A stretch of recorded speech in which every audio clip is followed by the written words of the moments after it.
certaines femmes souffrent de syndrome prémenstruel. Donc, entre autres, il peut y avoir des symptômes dépressifs donc dans la semaine précédant les règles souvent et qui peuvent être très sévères pour certaines.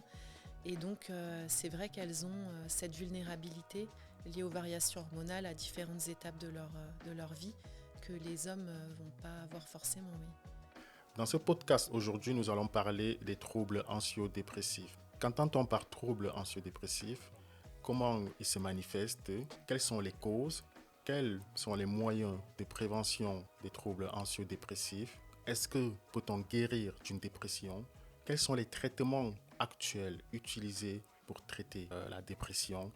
Et surtout, comment prévenir la dépression dans le monde actuel?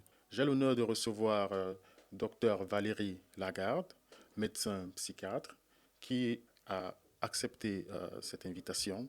Bonjour docteur. Bonjour. Est-ce que vous pouvez vous présenter au grand public? Oui, alors du coup, moi je suis le docteur Lagarde. J'exerce depuis plus de 10 ans, bien plus de 10 ans, oui. J'ai longtemps travaillé donc à l'hôpital en milieu fermé avec plutôt des patients schizophrènes et des pathologies plus lourdes, on va dire entre guillemets. En parallèle, j'ai toujours fait de la consultation donc avec des patients atteints essentiellement de troubles anxio-dépressifs. Et là, depuis quelques mois, donc, je travaille en clinique, donc effectivement avec beaucoup de personnes qui souffrent de dépression, d'anxiété, entre autres. Et qu'est-ce qui vous a donné envie de faire la spécialisation de psychiatrie? Bonne question. À la base, je voulais être neuroscientifique ou travailler dans les biotechnologies. C'était plus la curiosité de comprendre comment fonctionne le cerveau. Alors, c'est pas que j'ai déchanté, mais un petit peu, parce que finalement, en psychiatrie, à l'heure actuelle, on va dire que c'est pas que c'est plus un art qu'une science, mais par rapport aux autres spécialités de médecine, c'est vrai qu'on n'a pas beaucoup on va dire, de tests biologiques, de choses très scientifiques et objectives, enfin moins que dans les autres spécialités médicales. Après, c'est une manière d'exercer un petit peu différente. Il faut arriver à faire le deuil d'une part, pas le deuil, mais un petit peu, si d'une certaine façon, on va dire, la médecine somatique. Donc on l'utilise encore, mais beaucoup moins. Donc c'est vraiment une branche à part. Et même certains médecins, pour certains médecins, c'est obscur la psychiatrie. Les gens, ils peuvent croire qu'on lit dans les pensées ou des choses comme ça, mais pas du tout. Ok. Et pour les jeunes qui nous écoutent, quel est le parcours académique pour devenir médecin psychiatre? Déjà, il faut faire médecine. Donc, il faut. Alors, je ne sais plus si à l'heure actuelle c'est encore ça, mais on avait une première année commune avec les dentistes et les sages-femmes à mon époque. Je crois que maintenant, c'est plus tout à fait ça, mais c'est quand même une première année avec un concours. Et après, donc, il y a un tronc commun d'études médicales qui dure environ 6 ans, avec des stages à l'hôpital dans différentes spécialités, dont certaines sont obligatoires, comme la pédiatrie ou la gynécologie ou les urgences ou des choses comme ça. Après, ça dépend des facultés. Et au terme des 6 années, on se spécialise donc par un deuxième concours qui est le concours, l'examen national classant. Je pense qu'à l'heure actuelle, c'est peut-être plus ça encore, mais c'est un peu similaire. Donc on a un deuxième concours pour choisir sa spécialité, la ville où on va exercer, enfin au début en tout cas durant notre spécialisation. Et donc après, la psychiatrie, c'est 4 ans de spécialisation en plus. Il y a des spécialités qui peuvent être plus longues ou plus courtes. La MedG, quoique c'est peut-être 4 ans maintenant, ils ont augmenté d'une année. Et voilà, après on a donc un diplôme de docteur en médecine et un DES, donc diplôme d'études spécialisées dans la spécialité qu'on choisit. Et au total, ça fait 10 ans pour un une dizaine psychiatre. d'années. Ouais. Est-ce que vous conseillez les jeunes à faire cette spécialité? Alors oui, surtout qu'on manque de psychiatres. Je ne sais pas pourquoi, ça fait peur, mais c'est vraiment une très belle spécialité. On a 10 000 façons d'exercer. Il y en a vraiment pour tous les goûts. Et puis, voilà, comme on manque de psychiatres, il y a vraiment le choix. Donc oui, j'encourage vraiment, surtout s'il y a des jeunes en médecine qui hésitent, en tout cas, essayer de faire des stages en psychiatrie, parce que ça peut faire peur. Moi, je sais que le côté milieu fermé. Enfin, j'avais fait un stage à l'hôpital militaire. Ça m'avait beaucoup plu. Mais je me disais que la psychiatrie, c'était pas ça. C'était un peu l'asile, entre guillemets, et on travaillait dans des secteurs fermés avec des patients sous contrainte uniquement. Et en fait, c'est une partie de la psychiatrie, mais il n'y a pas du tout que ça. Et puis même cette partie-là, elle est très intéressante. Donc, faut un petit peu, pas dédiaboliser, mais on va dire démystifier cette spécialité, je pense. Ok, donc n'hésitez pas à vous lancer dans la formation médicale pour devenir psychiatre. Avant de continuer, merci de vous abonner, de liker et de partager la vidéo. Nous allons entrer dans le vif du sujet d'aujourd'hui, les troubles anxio-dépressifs. Comment définir ces troubles? En gros, donc l'anxiété, c'est un symptôme. Dans la dépression, il peut y avoir de l'anxiété. Enfin, la plupart du temps, d'ailleurs, on retrouve de l'anxiété. Mais après, la dépression en soi, c'est vraiment une entité, une maladie. Et donc, ce qui va la définir, en fait, c'est que vraiment, il y a une rupture par rapport au fonctionnement antérieur chez la personne. Et c'est un ensemble de symptômes. Et en gros, ce qu'on peut dire, c'est que c'est pas dans la tête. On dit souvent, on parle souvent, les gens vont dire ah, mais faut se mettre un coup de pied aux fesses, c'est des gens feignants, mais en fait, ça n'a rien à voir. C'est vraiment une maladie, c'est le système nerveux qui est malade et qui ne fonctionne plus correctement. Et il faut savoir donc que le système nerveux, entre autres, donc il y a des neurones qui communiquent entre eux grâce à des petites molécules messagères qu'on appelle des neurotransmetteurs, donc dont la sérotonine, la dopamine, la noradrénaline, enfin, il y en a plein. Et dans le cadre de la dépression, au sens médical du terme, hein, on va avoir un déséquilibre dans ces neurotransmetteurs, un déficit dans certains neurotransmetteurs, notamment la sérotonine, mais après, c'est plus complexe que ça. Et du coup, les cellules nerveuses n'arrivent plus très bien à communiquer entre elles. Et donc, les premiers symptômes, ça va pas forcément être... On associe souvent les gens en dépression avec des idées suicidaires, mais ça peut commencer simplement par une fatigue, un manque d'entrain. Le moindre petit truc nous paraît une montagne, ne serait-ce que mettre quelque chose dans le lave-vaisselle ou étendre son linge. Ça demande un effort considérable. On ne se reconnaît plus. Au début, c'est plus un manque d'énergie et puis tout nous blase, entre guillemets, hein. C'est-à-dire que même des gens qu'on apprécie énormément, sa famille, voire même ses propres enfants, on n'a même plus envie de passer du temps avec, ça apporte plus tellement de joie, c'est plus une contrainte, c'est plus... voilà, ça nous demande de l'énergie, alors que d'habitude, ça ne nous en demande pas spécialement, on ne fonctionne pas comme ça. Donc les premiers symptômes, ça peut être plutôt dans ce registre-là, des troubles des fonctions instinctuelles, on va perdre le sommeil, on va perdre l'appétit ou au contraire avoir envie de manger tout le temps, avoir envie de passer sa journée au lit. Et les premiers symptômes, c'est souvent ça. Et après, ça peut aller jusqu'à effectivement des idées noires où on en vient à avoir des idées suicidaires et se dire mais en fait, si c'est ça la vie, si c'est vivre comme ça, en fait, ça n'a pas d'intérêt. Et on peut en arriver à avoir des idées suicidaires. Ou après, il y a certaines dépressions qui peuvent être plutôt en lien avec une anxiété chronique qui épuise le système nerveux parce qu'on va lutter en permanence contre l'anxiété. Donc au début, la personne va être très anxieuse et puis petit à petit se déprimer parce que le système nerveux s'épuise et donc petit à petit, l'anxiété, elle est même plus là parce qu'on n'a même plus la force d'être angoissé et la personne, elle va être, comme j'ai dit tout à l'heure, elle va manquer d'énergie, elle va petit à petit plus trouver de sens à rien et puis sombrer dans des idées plus négatives et pouvoir aller encore une fois jusqu'à avoir des idées suicidaires. Ces phases, vous avez parlé d'anxiété, Mhm, dépression et mhm. après avoir des idées noires. Ça veut dire quelle est, on va dire, la frontière entre l'anxiété et la dépression. Je pense que c'est surtout sur la durée des symptômes. On peut avoir un petit coup de mou quelques jours ou une phase anxieuse dans un contexte particulier, mais si les symptômes tendent à s'installer et finalement à durer dans le temps, sur plusieurs semaines, et qu'encore une fois on ne se reconnaît plus et qu'on n'est plus dans son fonctionnement habituel, et comme je disais, qu'on commence à avoir vraiment des troubles du sommeil, des choses comme ça qui se pérennisent dans le temps, il faut commencer à s'inquiéter peut-être, enfin à s'inquiéter, en tout cas peut-être consulter avant que ça soit trop profond.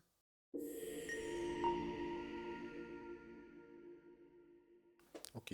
Et comment différencier les troubles anxio-dépressifs et les maladies neurodégénératives? Oula, alors là, c'est pas du tout la même chose. Les maladies neurodégénératives, en fait, c'est donc les neurones qui s'abîment et qui se reconstituent pas. Et ça va se manifester essentiellement par des troubles cognitifs. Donc, c'est-à-dire des troubles, bon, alors, des troubles de la mémoire, des troubles de l'attention. C'est vrai qu'on peut voir des troubles cognitifs dans le trouble anxio-dépressif et dans la dépression, mais ils vont être mineurs et réversibles une fois qu'on va aller mieux. Alors que dans les maladies neurodégénératives, c'est des symptômes qui vont s'installer petit à petit et il n'y a pas tellement de retour en arrière en fait et ça s'aggrave de plus en plus. Mais c'est vrai que tu as raison de lier les deux parce que souvent dans les troubles, donc dans les démences ou les troubles neurodégénératifs, la personne peut présenter des symptômes dépressifs, surtout au début de la maladie, quand elle se rend compte de ce qui lui arrive. Et puis même au niveau neurobiologique, il y a, comment dirais-je, effectivement, ça favorise la dépression dans les maladies de Parkinson ou Alzheimer. Des fois, on a une phase inaugurale avec des symptômes dépressifs sans que les troubles cognitifs soient forcément au premier plan. Donc après, ça, c'est plus selon l'évolution de la maladie ou des symptômes associés.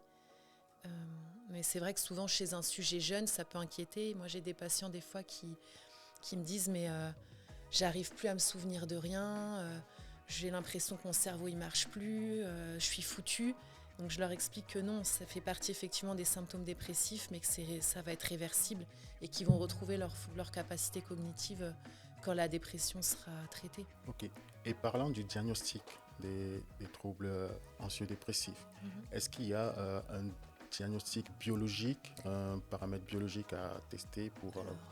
Alors non, en fait, il existe des tests qui se développent, là c'est tout nouveau. En Allemagne, il y en avait avant, en France, c'est depuis le mois d'avril qu'on a accès, pour détecter, en fait, pour faire la différence entre une dépression, entre un syndrome une dépression et le trouble bipolaire. Donc là, les recherches, elles sont plus axées sur la détection du trouble bipolaire, parce qu'on a un retard diagnostique d'une dizaine d'années environ entre les premiers symptômes du trouble bipolaire et le diagnostic. Souvent, c'est diagnostiqué à tort comme des dépressions. Voilà.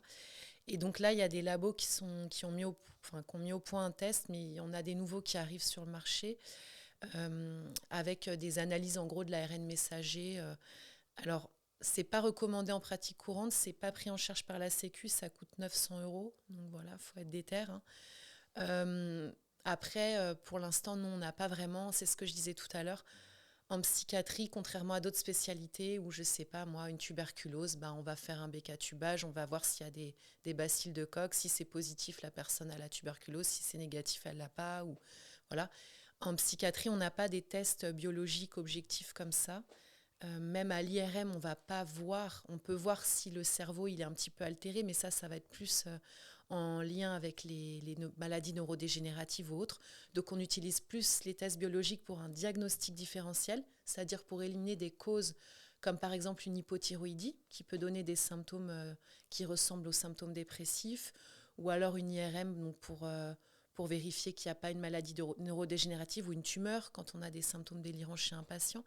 Mais c'est plus pour le diagnostic différentiel que pour le diagnostic en soi. C'est pour éliminer d'autres causes en fait qui ne seraient pas psychiatriques.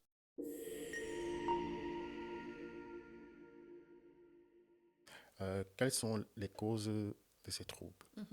Alors, déjà, on peut voir les causes psychiatriques, je dirais. Donc, dans les causes psychiatriques, il y a les causes, comme je disais au début, très neurobiologiques, avec finalement des carences en neurotransmetteurs qui peuvent être liées à un épuisement du système nerveux, ou chez certaines personnes, il peut y avoir une vulnérabilité, c'est-à-dire qu'il y a une dimension génétique au trouble de l'humeur, et que certaines personnes ont des facteurs génétiques, donc c'est pas un gène impliqué, c'est pas parce qu'on a un parent bipolaire ou qui a un trouble dépressif récurrent que tous ces enfants vont souffrir de dépression, mais quand dans la famille beaucoup de personnes souffrent de dépression, on a plus de risques d'en souffrir. Il y a des facteurs génétiques avec des facteurs d'environnement qu'on ne connaît pas encore bien. Et donc ça, c'est plus les causes psychiatriques avec donc des causes, on va dire, neurobiologiques, génétiques. Dans les causes psychiatriques, on pourrait aussi mettre les causes psychogènes avec des dépressions qui sont en lien avec des traumatismes ou de la maltraitance ou des facteurs d'environnement qui peuvent favoriser aussi. Et après, il y a des causes, on peut avoir un tableau dépressif pour des causes, on va dire, physiques. Donc, par exemple, on recherche de l'anémie, de l'hypothyroïdie. Comme on disait tout à l'heure, les démences débutantes, il peut y avoir des symptômes dépressifs ou certaines maladies neurologiques, comme la sclérose en plaques ou autre. Il peut y avoir aussi une comorbidité dépressive. Chez les femmes aussi, certaines perturbations, variations hormonales peuvent favoriser des états dépressifs. Enfin, il y a plein de causes qui peuvent donner des dépressions secondaires. L'apnée du sommeil, souvent dans les dépressions résistantes, on élimine, on va vérifier quand même que la personne ne souffre pas d'apnée du sommeil. Donc ça, il y a plein de causes à rechercher quand on n'arrive pas à traiter une dépression.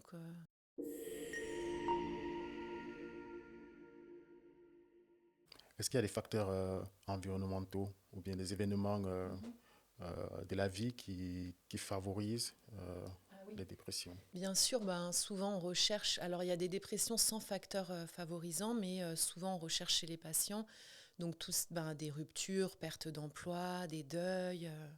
Bien sûr que les facteurs environnementaux peuvent favoriser les dépressions. Alors après, il y a des personnes qui ont un terrain plus fragile, entre guillemets, et qui vont donc plus facilement tomber en dépression, mais ça peut... il peut y avoir des facteurs qui favorisent. Après, on peut avoir une dépression, même des fois on se dit mais je comprends pas, j'ai tout pour être heureux et je suis dépressif, je devrais pas, mais ça arrive aussi. Il n'y a pas besoin forcément d'avoir un facteur dans l'environnement qui déclenche la dépression. Et après, on voit beaucoup ce qu'on appelle des burn-out. On peut aller jusqu'en dépression, donc ça c'est aussi l'excès de stress, effectivement, par épuisement du système nerveux qui peut amener à une dépression.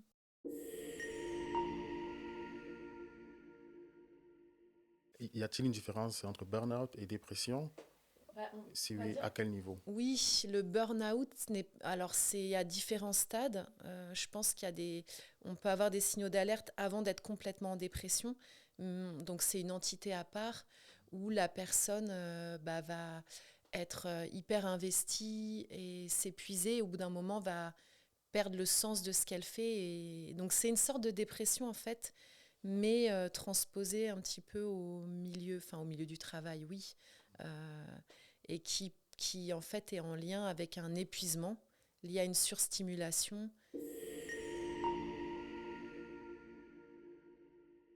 Est-ce que les femmes sont plus à risque de développer des troubles anxio-dépressifs que les hommes? Ou est-ce que c'est juste une idée arrêtée? Les femmes, oui, elles ont des périodes à risque parce que en fait, dans la période donc, du postpartum, c'est-à-dire après l'accouchement, il y a une chute d'hormones brutale. Dans la période de la périménopause ou la ménopause également. Et puis après, il y a aussi tout ce qui est le syndrome prémenstruel. Certaines femmes souffrent de syndrome prémenstruel. Donc, entre autres, il peut y avoir des symptômes dépressifs donc dans la semaine précédant les règles souvent et qui peuvent être très sévères pour certaines. Et donc, c'est vrai qu'elles ont cette vulnérabilité liée aux variations hormonales à différentes étapes de leur vie que les hommes ne vont pas avoir forcément, oui.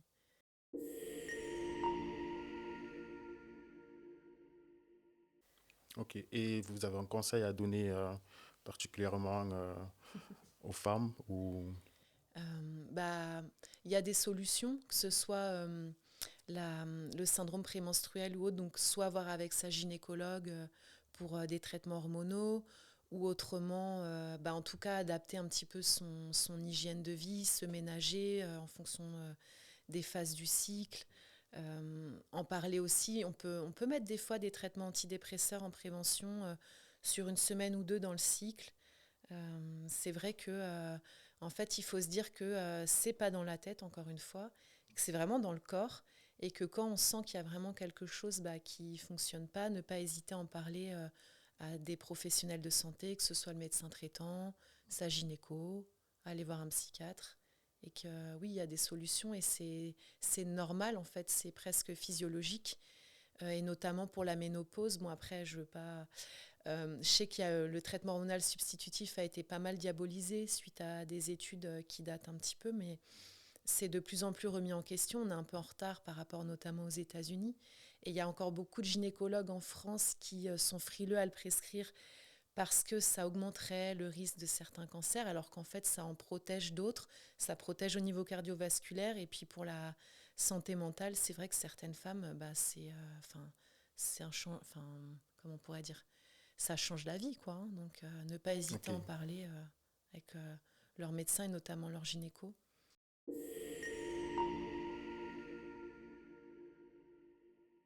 Et est-ce que les hommes ne sont pas sous-diagnostiqués parlant des troubles dépressifs? Possible parce que culturellement, je pense que les hommes, c'est mal vu. Il y a ce côté de je suis un homme, je vais pas me plaindre. Donc, c'est vrai que par exemple, chez les hommes, il y a moins de tentatives de suicide que chez les femmes, mais il y a plus de suicides réussis. Qu'est-ce que vous donnez comme conseil aux hommes aussi? C'est vrai, il faut équilibrer la balance. C'est pareil, hein, que en fait, il faut pas voir ça comme une faiblesse. Encore une fois, si on se casse la jambe, on va pas se dire non, je suis un bonhomme, je vais pas aller aux urgences, je vais pas mettre de plâtre, ça va guérir tout seul. C'est pareil pour la dépression, les troubles anxio-dépressifs en fait. Hein, ça peut, ça touche. À- Enfin, les statistiques, c'est à peu près une personne sur deux va faire une dépression dans sa vie. Donc c'est quand même énorme. Et il y en a plein qui ne vont pas forcément aller consulter. Quand on ne va pas consulter, ça peut durer beaucoup plus longtemps, 6 mois ou plus. Alors que si on va consulter, on prend un traitement, c'est réglé en quelques semaines. Enfin, après, bon, il y a des cas plus complexes, mais Bon, on va parler des traitements, puisque on aborde ce sujet. Est-ce qu'on peut guérir d'une dépression? oui, heureusement. Et quels sont les traitements actuels? Alors, donc encore une fois, il faut voir les types de dépression. Dans les dépressions légères à modérées, on ne conseille pas forcément de traitement médicamenteux en première intention, mais plutôt donc, du repos, de la psychothérapie. Après, si ça ne suffit pas, effectivement, on peut être amené à prescrire des traitements donc, antidépresseurs qui vont jouer sur les neurotransmetteurs dont je parlais tout à l'heure. Donc, en première intention, c'est les IRSS. Donc, c'est les inhibiteurs de recapture de sérotonine. C'est des molécules qui vont en fait se fixer sur des récepteurs qui sont au niveau des jonctions neuronales, au niveau des synapses, et qui vont bloquer en fait la recapture de la sérotonine. Parce qu'en fait, les neurones communiquent entre eux, donc avec entre autres de la sérotonine. Et par exemple, elle est recyclée en fait. Elle est en gros, une fois qu'elle a servi, elle va être aspirée, détruite, et puis on en refabrique. Et si on en manque, le fait de diminuer son aspiration, sa destruction, en gros, hein, je schématise beaucoup, ça fait que les stocks de sérotonine vont se reconstituer plus vite, vont moins diminuer. Et donc, on va avoir les neurones qui fonctionnent mieux. Il y a un peu des traitements après qui, si ceux-là ne suffisent pas, qui agissent aussi sur la noradrénaline. Et puis après, il y en a qui agissent aussi sur la dopamine. Donc ça, c'est des traitements souvent qui sont diabolisés, mais parce que les gens les confondent avec les anxiolytiques. Et donc, en fait, les antidépresseurs vont avoir un effet anxiolytique, puisque l'anxiété est un symptôme de la dépression, mais ça ne va pas être instantané. Ça va être au bout de quelques jours, le temps que les stocks de neuromédiateurs se reconstituent. Et à côté de ça, il y a des traitements anxiolytiques qu'on peut être amené à prescrire au début du traitement, le temps que le traitement fasse effet, et notamment parce qu'au début du traitement, il peut y avoir ce qu'on appelle une levée d'inhibition, c'est-à-dire que des fois, le traitement, il va d'abord redonner de l'énergie, mais pas calmer l'anxiété. Et donc, ça peut être horrible, on peut se dire, mais c'est quoi cette merde? Je suis encore plus mal, j'ai envie de me foutre en l'air, ça allait pas bien, mais là, je suis super mal, submergée d'angoisse, je comprends pas. Ça peut être une phase qui arrive dans les 15 premiers jours du traitement, qui ne dure pas 15 jours, heureusement. Et dans ces cas-là, c'est vrai qu'on peut être amené à prescrire des anxiolytiques pour se calmer le temps que le traitement de fond fasse effet. Le piège avec les anxiolytiques, donc c'est tout ce qui est en France, on utilise beaucoup les benzodiazépines, donc le Lexomil, le Valium, les choses comme ça, toutes les choses qui finissent en âme, le diazépam, bromazépam. C'est que ça marche très bien, très vite, on est bien, sauf que y a beaucoup de côtés négatifs, c'est que ça donne des troubles cognitifs à long terme, ça sédate sur le coup, ça règle pas le problème de fond. Donc ça peut être très séduisant, c'est un peu comme Moi je dis aux patients que c'est de la drogue, hein, très clairement. Ça peut être utile pour gérer des crises et pour éviter de faire des conneries quand on est très mal, mais ce n'est pas une solution à long terme. Et donc, souvent, les gens diabolisent le traitement antidépresseur parce qu'on l'associe à c'est des anxiolytiques. Et j'ai des fois des personnes qui vont me dire, moi, j'ai vu ma mère prendre ça toute sa vie, elle est comme un légume, ça l'amortit. Oui, bien sûr, mais l'idée, c'est pas d'utiliser ces traitements au long cours. Je parle des anxiolytiques. Hein. Et après, donc, on a aussi des somnifères qu'on peut utiliser au début du traitement. Pareil, le temps que le traitement de fond fasse effet, parce que c'est important pour réparer les neurones. Vaut mieux avoir un sommeil sous somnifère que pas de sommeil du tout. Après, encore une fois, c'est des traitements qui rendent dépendants. C'est pas une solution long cours. C'est pas bon pour les neurones au long cours et ça peut favoriser, si on prend pendant 10 ans des benzodiazépines, ça peut favoriser justement les troubles neurodégénératifs. C'est pas bon pour les neurones au long cours. Et donc, les traitements antidépresseurs, souvent, on les prend pendant 6 mois. C'est-à-dire, souvent, les gens vont mieux au bout d'une semaine ou deux, mais on leur conseille fortement, une fois qu'ils vont mieux, de les continuer pendant 6 mois pour consolider le traitement. Parce que si on les arrête avant, il y a 90% de rechute à l'arrêt du traitement. Alors, ça ne sera pas pire qu'avant, mais ça n'aura pas servi à grand-chose. Moi, je dis souvent aux patients, je vous prescris le traitement, vous allez aller mieux rapidement, mais si vous l'arrêtez au bout d'un mois, ça ne sert à rien que je vous le prescrive. Il faut vraiment faire les 6 mois pour consolider. Et après, il y a des cas plus complexes. Mais là, on rentre dans des maladies psychiatriques comme les troubles de l'humeur, donc le trouble bipolaire ou les troubles dépressifs récurrents, où il faut des traitements effectivement plus au long cours. Et l'idée, c'est vraiment, certaines personnes ont besoin d'un traitement presque à vie, hein, qui vont plutôt être des régulateurs d'humeur, donc tout ce qui est lithium ou certains neuroleptiques ou antiépileptiques en fait à visée antidépressive ou régulateurs d'humeur. Mais après, ça, c'est des choses, on va dire, plus spécifiques. Ok. Et ce sont des traitements sous prescription médicale. Tout à fait, oui. Donc, il ne faut pas vous amuser à prendre des traitements à la maison sans avoir consulté un médecin. Non, parce qu'il y a des contre-indications, il y a des interactions médicamenteuses. Et puis, comme j'expliquais, il y a le phénomène de levée d'inhibition. Donc, quand on commence un traitement antidépresseur, il faut vraiment être suivi de manière rapprochée au début. Ok. Et parlant des effets secondaires des traitements, quels sont les effets secondaires les plus néfastes? Ils sont pas... donc j'ai dit pour les benzodiazépines, hein, c'est plus au niveau cognitif et puis sédation. Mais pour les traitements antidépresseurs, il n'y a pas vraiment d'effets secondaires néfastes. Alors il y a des trucs chiants. Après, il y a différents effets secondaires suivant les molécules. Il y a beaucoup d'antidépresseurs qui peuvent augmenter l'appétit et faire prendre du poids. Donc ça, c'est important d'en parler à son médecin quand on voit que ça arrive, parce qu'il y a certaines molécules qui ne le font pas. Par exemple, le Prozac, au contraire, va plutôt réguler l'appétit, peut même être prescrit dans les boulimies, même sans dépression associée. Donc il y a différents profils. Il y a certains antidépresseurs qui peuvent donner des troubles de la libido, des troubles de l'érection, des choses comme ça, ou même chez la femme, hein, des troubles... C'est pas tellement l'envie sexuelle, mais c'est plutôt dans quand on va dire du mal à atteindre l'orgasme, que ce soit pour les hommes ou les femmes. Donc ça, c'est réversible. Mais voilà, il ne faut pas hésiter à en parler parce qu'on peut changer de molécule si c'est vraiment handicapant. Il peut y avoir des fois de la sédation, ou au contraire, ça peut faire un effet comme du café et empêcher de dormir. Donc, il y a certains antidépresseurs qu'on conseille plutôt de prendre le matin, d'autres le soir. En fait, chaque molécule est différente. Après, ce n'est pas des choses graves, mais c'est des choses qui peuvent être un peu embêtantes. Et il ne faut pas hésiter à en parler avec son médecin et il choisira le traitement le plus adapté à son profil. Par exemple, quelqu'un qui est trop maigre, qui n'arrive pas à prendre du poids, lui donner un antidépresseur qui augmente l'appétit, ce n'est pas forcément un problème. Alors que quelqu'un qui est en surpoids, qui a déjà du mal à se réguler, on va plutôt essayer de viser sur des molécules qui, au contraire, vont peut-être plutôt aider à diminuer l'appétit.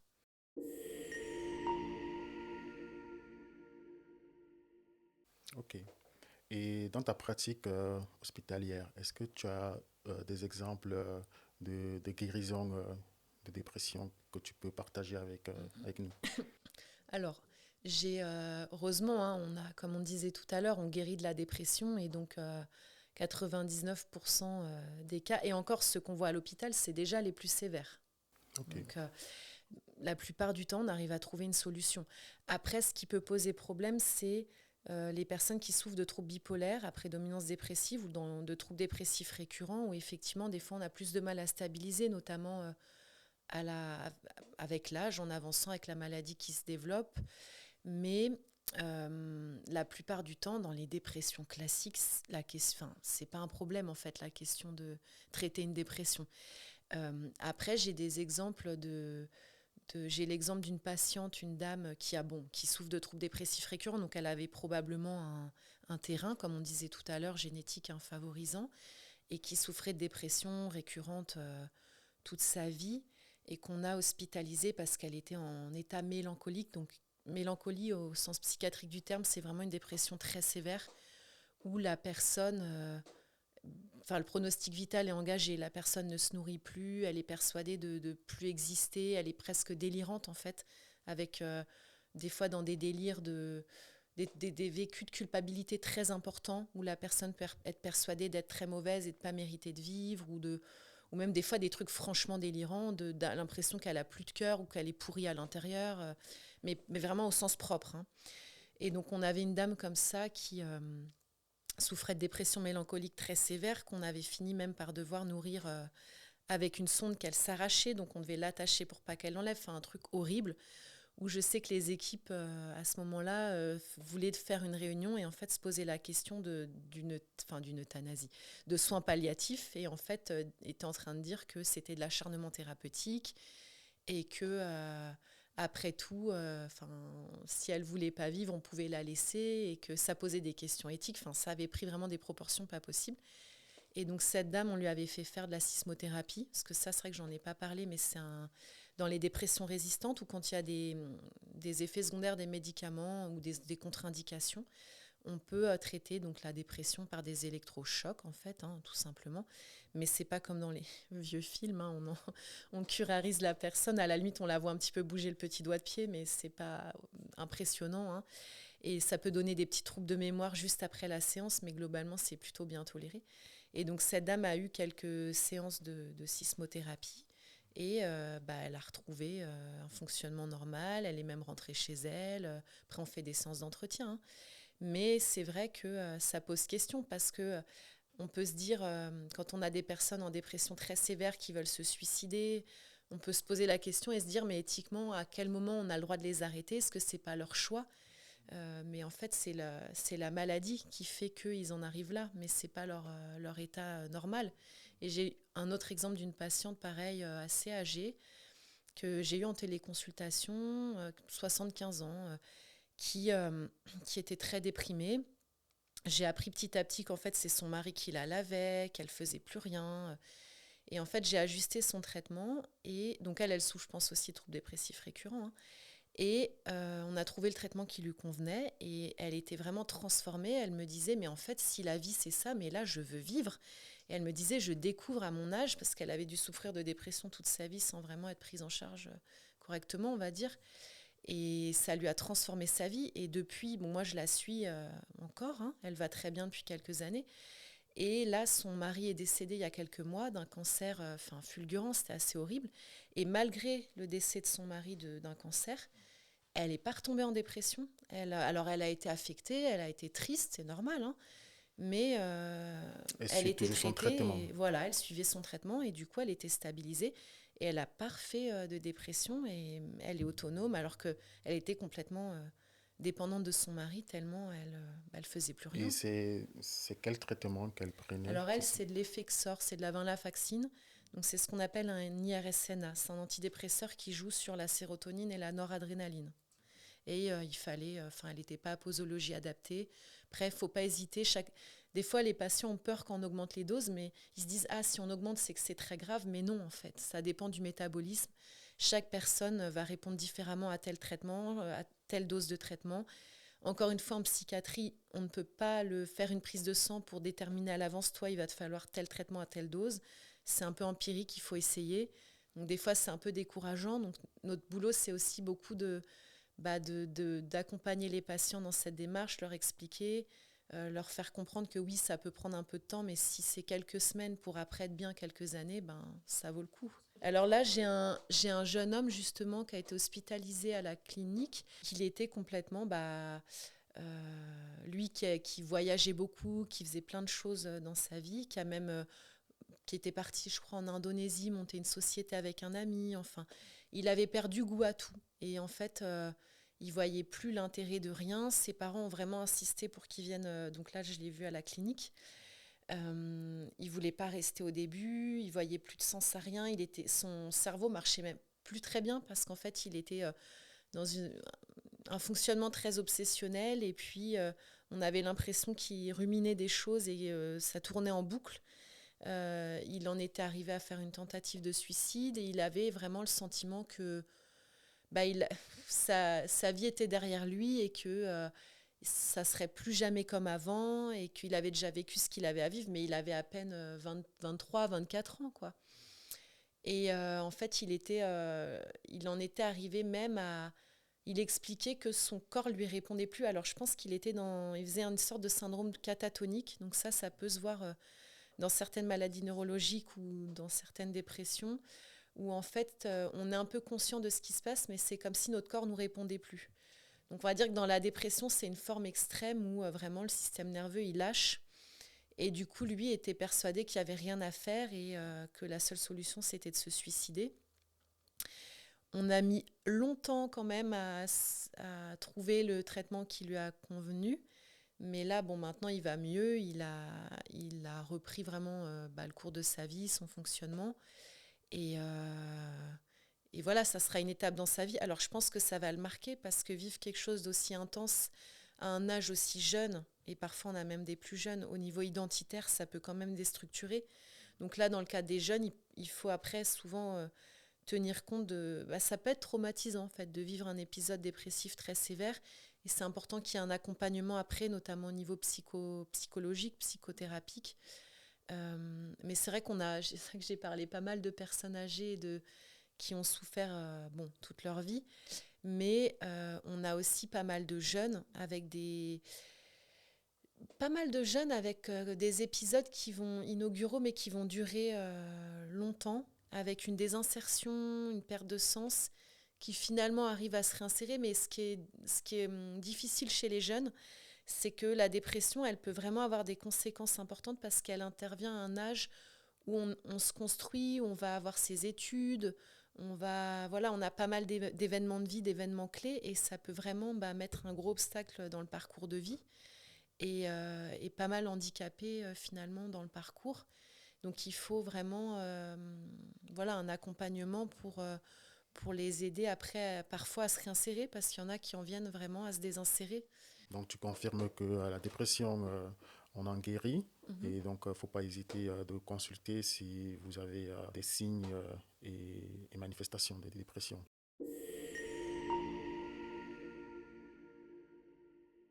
Parlant des traitements toujours, est-ce qu'il existe des traitements alternatifs, Bien notamment, sûr. on va dire, les habitudes alimentaires, le sûr. mode de vie? Après, c'est presque de la prévention, mais c'est comme dans les maladies cardiovasculaires hautes. Si on veut être en bonne santé, il faut prioriser effectivement la prévention primaire. Et, oui, les médicaments, c'est vraiment le dernier recours quand quand ça va vraiment pas. Mais en tout premier lieu, pour la santé mentale, ce qui est très très important, c'est l'hygiène de vie, donc le rythme veille-sommeil. Chaque personne après est différente, mais globalement, c'est important d'avoir un rythme régulier, respecter ses heures de sommeil.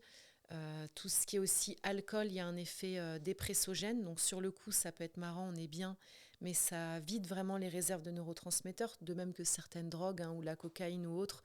Il peut y avoir après un effet, on va dire, redescente le lendemain ou les jours qui suivent. Et puis ça favorise les dépressions. Donc limiter les toxiques. Après, donc l'activité physique aussi. Ça a un effet, en tout cas pour les dépressions, on va dire légères à modérées, l'activité physique a un effet aussi puissant que les antidépresseurs dans les études. Donc, et puis, tout ce qui est aussi la luminothérapie. Donc, s'exposer, il y a des longueurs d'onde particulières, notamment de la lumière bleue. C'est un peu de la chronothérapie. Il faut s'exposer plutôt le matin pour recaler un petit peu les cycles circadiens et ça favorise aussi le traitement de la dépression. Voilà, globalement, donc l'activité physique surtout le matin, s'exposer à la lumière du jour le matin, et puis dans l'alimentation aussi, beaucoup. Donc les oméga 3, on néglige ça, mais il y a eu des recherches, notamment dans la schizophrénie ou la dépression, sur les supplémentations en oméga 3, parce que je rappelle que le système nerveux, il est quand même fait en grande partie. Il y a les neurones, en fait, ils ont des tentacules un petit peu pour communiquer entre eux, et ces tentacules, elles sont entourées d'une gaine de myéline, donc c'est une gaine isolante, hein, c'est comme pour les circuits électriques, pour que ça fonctionne bien, il faut qu'il y ait la gaine, et cette gaine, c'est de la graisse, en gros. Donc le système nerveux a vraiment besoin de gras pour fonctionner, notamment d'oméga 3. Et puis aussi limiter donc, le sucre. C'est vrai que les apports en sucre rapide ou autre, pour les gens qui ont des difficultés de régulation émotionnelle, ça crée des pics hormonaux, notamment d'insuline et autres, et ça joue beaucoup sur la régulation émotionnelle, et donc ça a un impact aussi sur le bien-être et les troubles anxio-dépressifs. Ouais. N'hésitez pas à poser vos questions dans les commentaires et vous aurez vos réponses par la spécialiste du jour.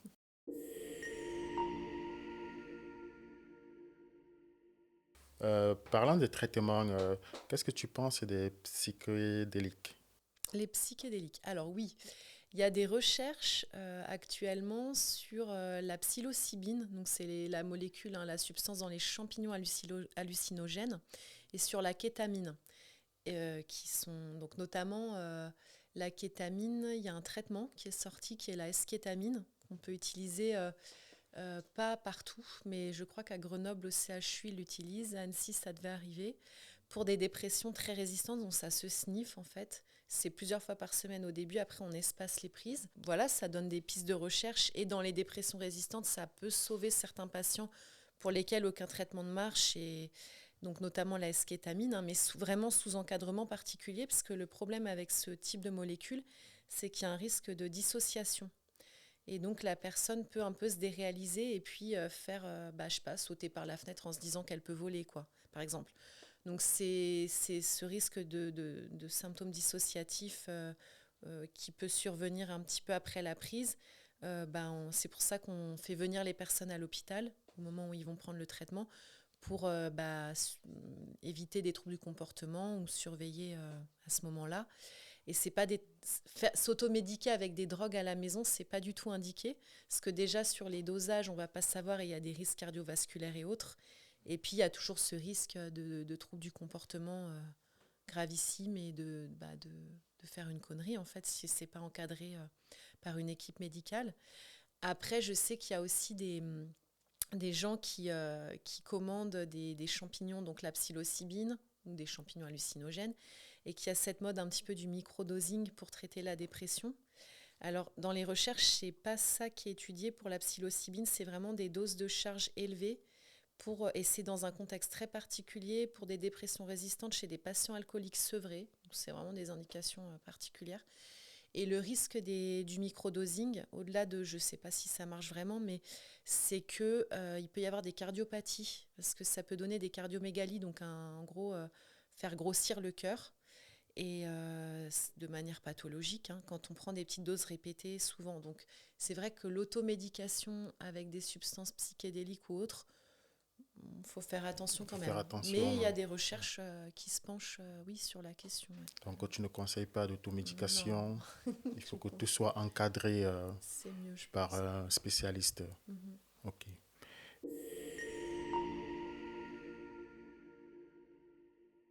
Et là, nous allons parler de la prévention. Comment prévenir les troubles anxio-dépressifs? Alors déjà, je pense, comme on a dit, hein, avec une bonne hygiène de vie. Après, je pense que ce qui pourrait aider, mais ce n'est pas le cas en France, ça serait de beaucoup plus enseigner à l'école dès le plus jeune âge, finalement, la gestion émotionnelle, parce qu'on est quand même des gros handicapés émotionnels. Et je pense qu'il y a pas mal de jeunes qui ont des états en fait anxio-dépressifs qui ne sont pas forcément liés à une dépression isolée, mais plutôt des troubles de personnalité et un fonctionnement un petit peu. Il y a de plus en plus de troubles borderline avec des jeunes qui n'arrivent pas à gérer la frustration, à gérer leurs émotions. Certains, ils ont été exposés à des traumatismes, à la maltraitance ou des carences affectives, mais d'autres, c'est simplement effectivement un manque d'outils. On ne leur a pas vraiment donné les outils pour se réguler et gérer les émotions. Ça, c'est des choses qu'on n'apprend pas vraiment et qui seraient utiles, je pense, à mettre dans le programme scolaire.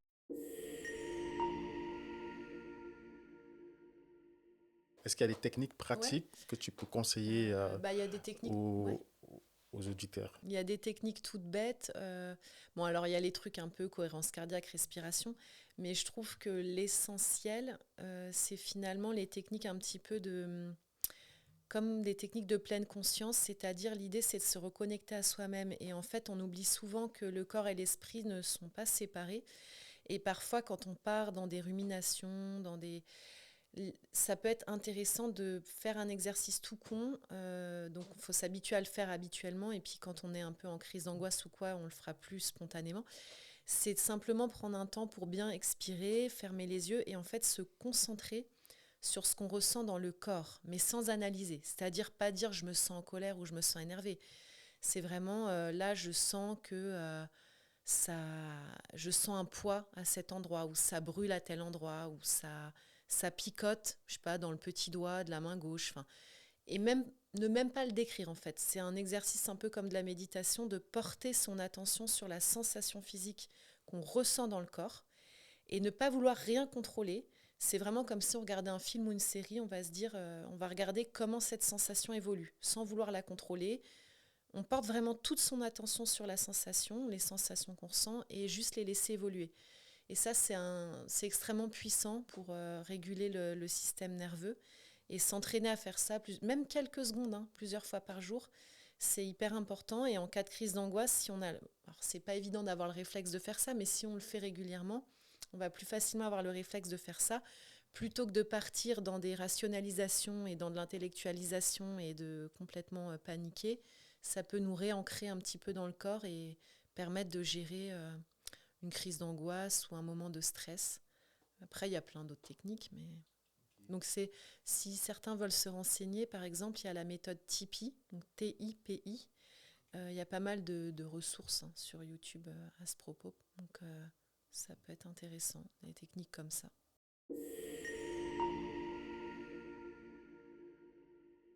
Comment aider des proches ou se faire aider? Mhm. Est-ce que tu aurais des conseils qui pourraient aider à amener un proche Mhm. à consulter si on se rend compte qu'un proche vit une dépression? Mhm.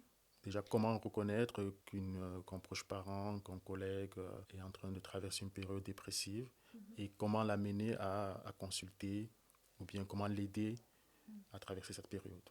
Alors c'est vrai que des fois on ne se rend pas compte parce que les personnes justement c'est mal vu, ça paraît comme un moment de faiblesse ou quoi et donc les personnes essayent de masquer un petit peu le syndrome dépressif ou un petit peu se faire violence, essayer de donner le change, mettre un petit peu un masque. Bon, des fois, à un moment donné, on arrive à un point où c'est plus possible. Mais il y a un premier stade où finalement la personne essaye de masquer, donc c'est pas forcément évident pour les proches de se rendre compte. Euh, je pense qu'il faut arriver à autoriser ses proches à justement montrer leur vulnérabilité et puis pas toujours être dans des discours de... Il y a beaucoup ça dans la société à l'heure actuelle où la meilleure version de soi-même, faut tout donner, faut glow up, faut être toujours au top, mais on n'est pas des machines, on n'est pas des robots. Je pense que c'est important aussi de s'autoriser à avoir des moments où voilà, on a moins d'énergie, on va moins bien, et puis encore une fois, ne pas culpabiliser un proche quand on voit que il est un petit peu plus en difficulté. Des fois, l'entourage, mais c'est bienveillant, hein, va lui dire mais je vais te coacher, je vais te mettre un coup de pied aux fesses, allez, vas-y, fais un effort. Mais en fait, ça, des fois, ça va culpabiliser plus qu'autre chose la personne. Donc c'est vrai que c'est important de garder en tête que c'est pas une question de volonté, c'est vraiment le corps qui est HS, qui ne fonctionne plus. Et puis voilà, expliquer à la personne que il y a des solutions, que on va pas rester comme ça tout le temps, que c'est vraiment, oui, il y a une maladie à un moment donné et que il y a des traitements qui marchent et que ça serait vraiment con de s'en passer parce que dans ce cas-là, on va souffrir pendant des mois alors que ça peut être réglé, encore une fois, je disais en une semaine ou deux, une fois qu'on a le bon traitement. C'est vrai que c'est quand même assez sensible de dire à un ami ou bien un collègue, oui, là, tu fais une dépression, il faut aller consulter. On a toujours peur que ce soit mal pris. C'est ça, parce que c'est dans la société, c'est mal vu. Après, ce qui peut être utile, c'est lui donner des exemples de, bah, par exemple, dire moi ou telle personne que je connais, j'ai déjà vu ça, et en fait, un petit peu rassurer la personne sur le fait que c'est plutôt commun, qu'elle n'est pas seule, qu'il n'y a pas de honte, et que, encore une fois, ça peut arriver à tout le monde. Je rappelle que c'est 50% des gens qui feront une dépression dans leur vie. Une personne sur deux, c'est... Oui. Je parle de vraie dépression, hein, parce qu'après, tout le monde connaît des phases un petit peu de déprime ou autre.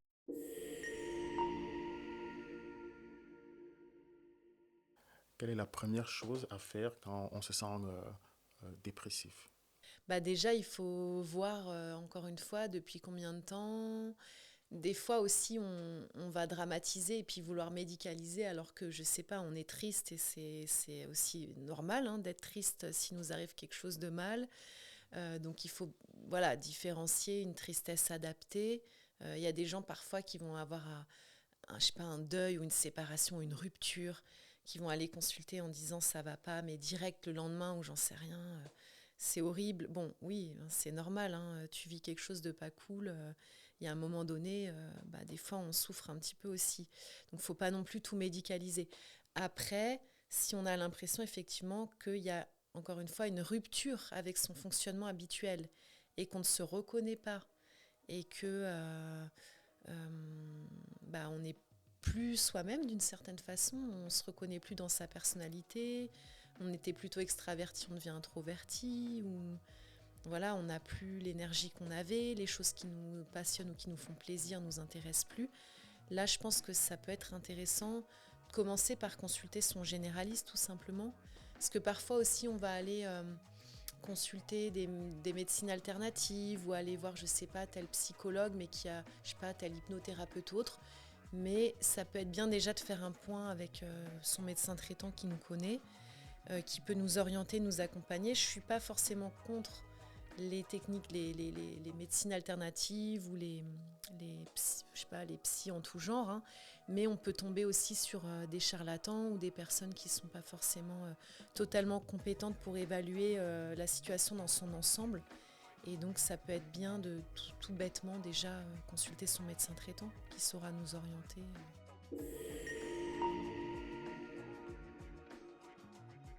Est-ce que les jeunes sont biologiquement plus vulnérables que les personnes un peu plus âgées? Oui, parce que le cerveau... Alors maintenant, il y a des études qui disent que l'adolescence durerait jusqu'à 32 ans.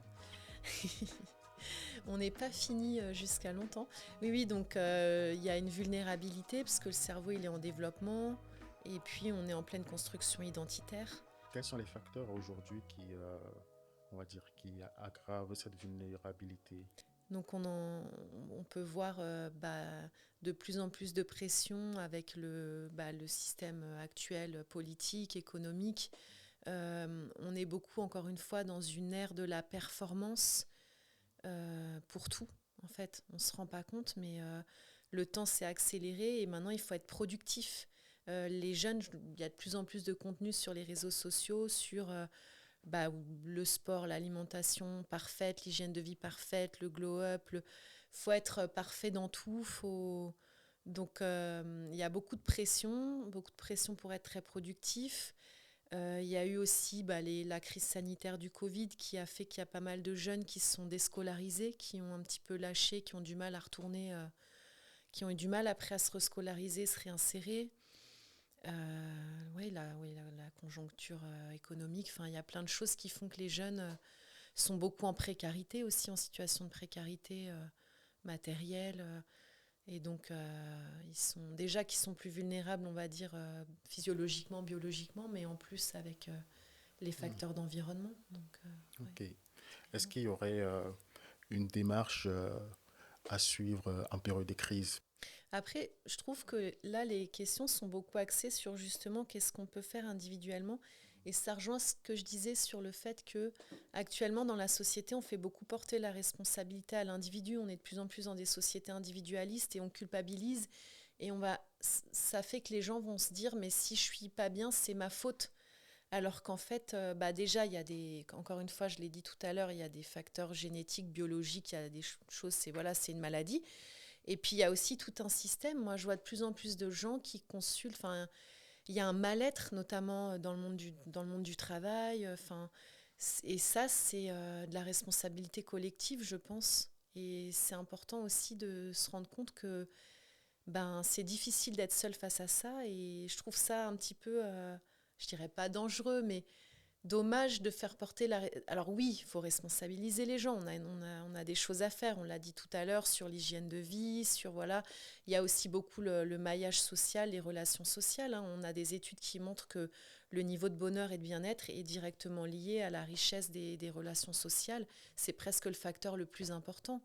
Euh, du coup, je pense que c'est important aussi, alors je ne pourrais pas répondre moi, mais collectivement, qu'on puisse aussi évoluer vers des sociétés un petit peu moins individualistes. Et je pense que tout le monde y trouverait son compte, notamment au niveau du bien-être mental, hein.